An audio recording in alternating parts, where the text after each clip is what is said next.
England اور Wales میں national health services کے ٹیسٹ اینڈ ٹریس سسٹم کا آغاز کر دیا گیا ہے۔ اس سسٹم کا مقصد لاک ڈاؤن کی پابندیوں کو ختم کرنے کے لیے حکومت کے اہداف پورے کرنا ہے۔ NHS کی مدد سے لیے گئے رضاکار 2000 سے زائد افراد سے رابطہ کریں گے جنہیں گزشتہ بدھ کو چیک کیا گیا۔ اس سسٹم کے حوالے سے مزید جانتے ہیں بیورو چیف UK غلام حسین ایوان کی اس رپورٹ میں۔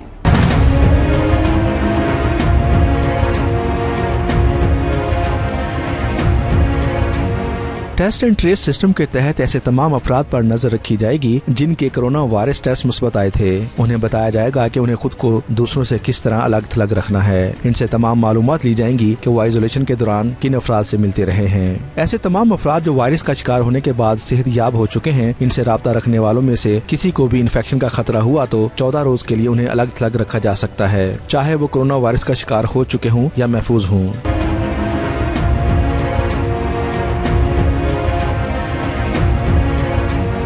برطانوی سیکرٹری صحت میٹ ہینکاک نے کہا ہے کہ انہیں یقین ہے کہ لوگوں کی اکثریت اس رضاکارانہ نظام میں حصہ لے گی، کیونکہ وائرس کے خلاف اس جنگ میں ہم سب اکٹھے ہیں اور ہمیں متحد ہو کر اس کا مقابلہ کرنا ہوگا۔ انہوں نے بتایا کہ شمالی آئرلینڈ پہلے ہی سے اس پروگرام پر عمل درآمد شروع کر چکا ہے، جبکہ ویلز میں بھی جون کے پہلے ہفتے سے یہ پروگرام شروع ہو جائے گا۔ I am, and I think the vast majority of people will. And the reason is because it's so obvious, Naga, how important this is for getting through this virus. You know, it's not doing this for people aren't doing this for the government or for me or anybody else. They're doing it for their loved ones, for their community, for the people they themselves are close to, because of course passing on this illness is not just about transmitting the virus. People, you know, it's a very serious disease, as we've seen, and the more that people abide by these rules, the more they follow the instructions from the NHS, the safer we'll all be, and the easier we'll be able to lift the broader